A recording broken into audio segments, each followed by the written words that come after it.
अस्सलाम वालेकुम। वालेकुम अस्सलाम। आपका क्या नाम है? आयशा फैसल। खतीब का पता है? आयशा वाला। हाँ, क्या करते हैं वो?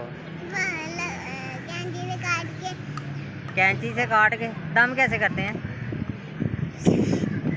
कैसे? और क्या क्या करते हैं? क्रॉस राइट है, क्रॉस है, क्रॉस है। और क्या क्या करते हैं वो? लोगों की जेब काट के, फिर लोगों की जेब काट के वैसे ले लेते हैं। वैसे ले लेते हैं। बहुत तेज हैं ये। छोटी आशा देख लो, समझ रही है, सब लोग समझो।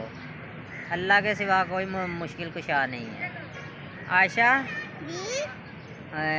और कैसे कैसे करते हैं? दम कैसे करते हैं? हैंड कैसे हिलाते हैं? कैसे कैसे? ऐसे ऐसे तो फूके भी साथ मारते हैं ना। कैसे मारते हैं फूक? और क्या करते हैं?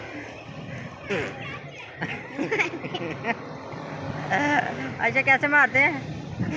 ओ तेरी, बहुत तेज है ना। पैसे खुद लुट रहे हैं और लोगों को पागल बना रहे हैं। अल्लाह के सिवा कोई मुश्किल कुशा नहीं है। और इसको बेनकाब करो सभी मिलके। वीडियो को ज़्यादा से ज़्यादा शेयर करो।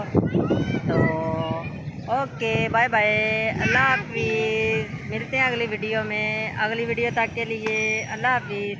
पाकिस्तान।